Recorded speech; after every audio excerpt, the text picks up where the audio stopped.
berjumpa lagi di Herina Podcast kali ini. Tentunya kita akan membahas tentang materi-materi atau isu kesehatan yang lagi marak di masyarakat, serta tentunya pasti informatif buat Sobat Hermina sekalian. Kali ini di Hermina Podcast kali ini kita akan ditemani dokter spesialis paru, Dr. Yolanda spesialis paru. Beliau akan memberikan informasi mengenai kesehatan paru dan apa-apa saja masalah yang terkait dengan paru. Dok, apa kabar hari ini, Dok? Puji Tuhan, baik. Oke. Beliau juga merupakan salah satu dokter paru di Rumah Sakit Hermina Manado. Jika ada teman-teman atau Sobat Hermina yang ingin berkonsultasi, bisa datang untuk berkonsultasi dengan beliau. Dok, hari ini bertepatan dengan Hari Tobacco Sedunia, bertepatan juga dengan dokter sebagai narasumber hari ini. Mungkin yang bisa saya kaitkan tentang kesehatan paru dan rokok, karena secara umum masyarakat mengenal tobacco itu berada di kandungan rokok. Mungkin dokter bisa memberikan gambaran tentang paru dan rokok secara umum, Dok?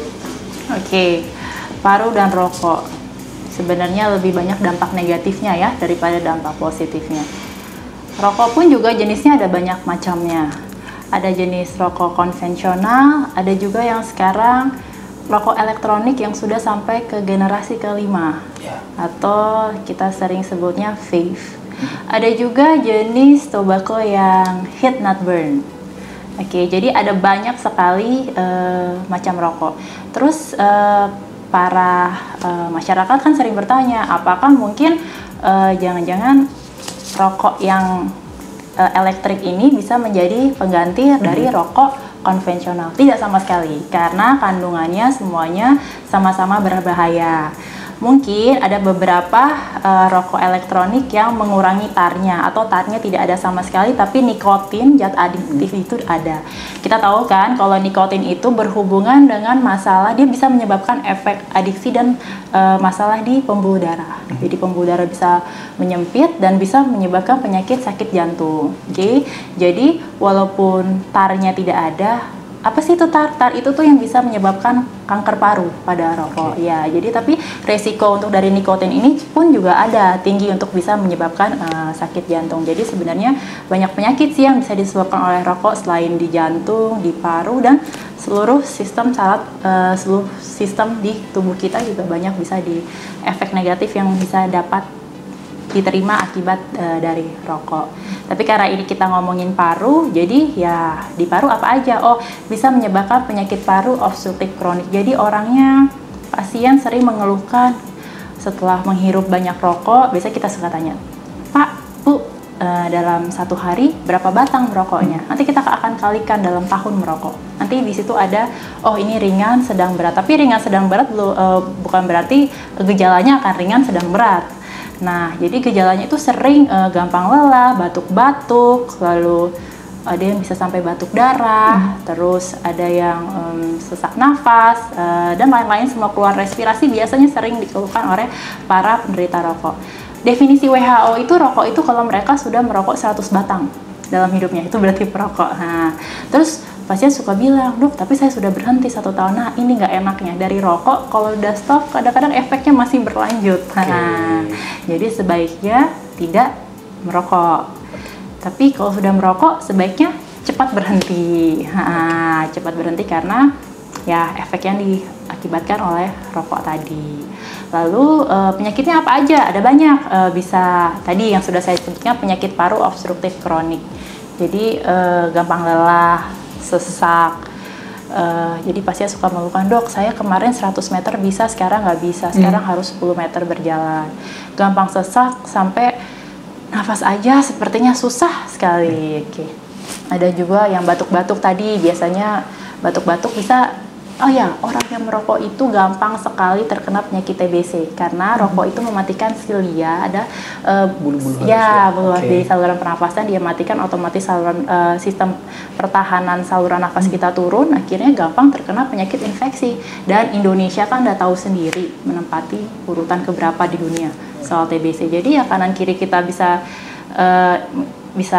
saja mereka terkena TBC, kita merokok mematikan mematikan pertahanan saluran nafas, akhirnya gampang terkena TBC. Jadi gampang terkena resiko infeksi pernafasan, kena penyakit paru obstruktif kronik, bisa terkena kanker paru, dan jantung juga bermasalah, itu bisa akibat dari rokok.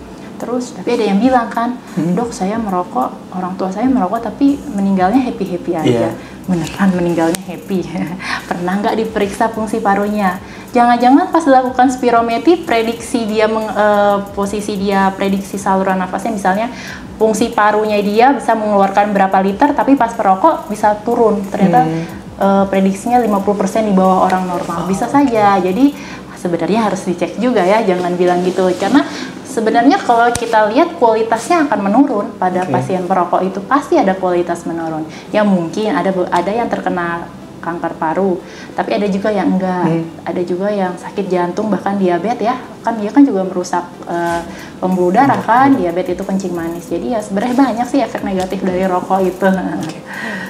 Seperti yang sudah dijelaskan dokter tadi, ternyata dampak merokok untuk kesehatan sangat banyak, menjadi gangguan di paru-paru, bahkan sampai ke jantung. Sampai yang tadi ada penyumbatan, yang batuk darah, batuk kutuk lama, sampai kemungkinan terkena penyakit seperti yang tadi, penyakit paru obstruktif, sampai terkena TBC bahkan ya. Terkait yang tadi juga dokter jelaskan, saya jadi menjadi informasi baru dok, 100 batang baru dikatakan sebagai proaktif. Bagaimana dengan yang di bawah ataupun yang mungkin sekedar coba-coba dok? Sekedar coba-coba kan harus dihitung juga kan, sudah berapa. Ya kalau masih kurang-kurang udah stop aja lah. Tapi kalau itu rokok konvensional ya, yang vape belum ada definisi yang pas untuk itu, karena kan memang belum banyak penelitiannya. Tapi memang laporan kasus sudah banyak ditemukan sih akibat dari penggunaan vape terjadi cedera paru atau lung injury. Nah, banyak yang gitu. Tapi ada juga kan yang enggak. Jadi ya masih banyak orang yang gitu. Iya. Bila dok sudah apakah menjadi perokok aktif atau perokok pasif, ada nggak cara untuk mungkin mengurangi efek dari rokok tersebut di tubuh kita? Mengurangi efek itu artinya jauh dari pajanan itu kan ya. Jauh dari perokok dan jauh dari merokok. Second hand smokernya jauh dari perokok, jauh dari asap, pajanan. Yang perokok aktifnya ya harus berhenti merokok. Gitu. Ada juga dok yang sempat mungkin cerita-cerita di tongkrongan sama teman-teman, lah kan nggak apa-apa, saya kan juga olahraga juga, merokok sambil olahraga kan istilahnya seimbang dok. Tanggapan dokter menurut itu? Kan balik lagi tadi ya, setiap kadar dari rokok itu punya efek masing-masing. Dan kita kalau ngomongin rokok itu bukan sesuatu yang akut, tapi sesuatu yang kronik. Jadi ya mungkin saat ini tidak apa-apa, nanti 20-30 tahun kemudian baru kelihatan. Baru kelihatan efeknya. Walaupun kalau dia olahraga kan memang ya dia buat fit tubuhnya dan lain-lain. Tapi kan kalau sudah ada pajanan tar dalam tubuh, emang bisa dikeluarkan dengan olahraga. Kalau nikotinnya sudah merusak pembuluh darah, sudah sampai bikin narrowing dari pembuluh darah, sampai dia bikin diabetes, kan nggak mungkin kan bisa hanya dengan olahraga itu berkurang gitu. Jadi ya kalau ngomongin sesuatu yang kronik ya nggak bisa ngomongin sekarang gitu. Untuk yang tadi, kalau misalkan dari dokter juga jelaskan bahwa dengan olahraga mungkin belum bisa membantu banyak. Apakah dok dengan latihan pernapasan dapat membantu memperbesar atau menambah volume dari paru? Karena kan yang dokter coba sampaikan tadi, dengan merokok mungkin kita bikin sumbatan, jadi mengecilkan paru, ya.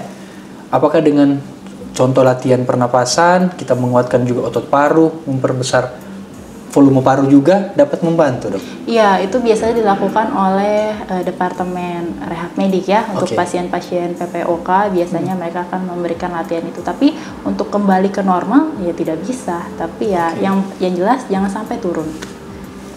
Gitu.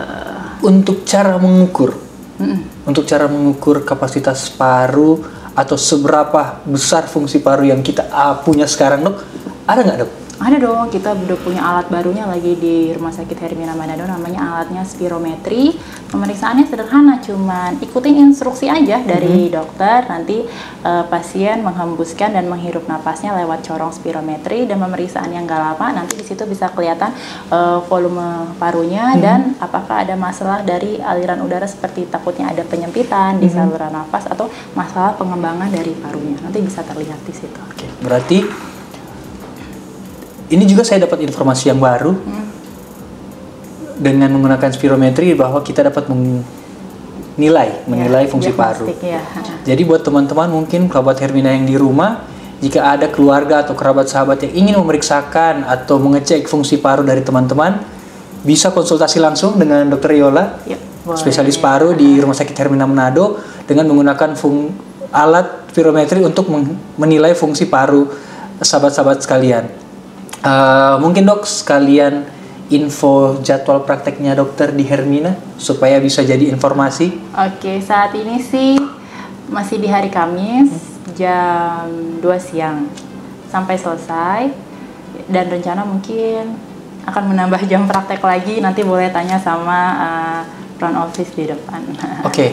Jadi buat sahabat Hermina, buat ada yang keluarga, sahabat yang ingin memeriksakan fungsi paru teman-teman, sobat Hermina sekalian, dapat langsung ke Rumah Sakit Hermina dengan melakukan pendaftaran melalui aplikasi Halo Hermina, juga melalui website di herminahospital.com untuk mendaftarkan diri ke Dr. Yolanda, spesialis paru, sekalian untuk mengecek juga fungsi paru dengan menggunakan alat spirometri yang ada di Rumah Sakit Hermina Manado. Terakhir dok, closing statement untuk rokok dan paru.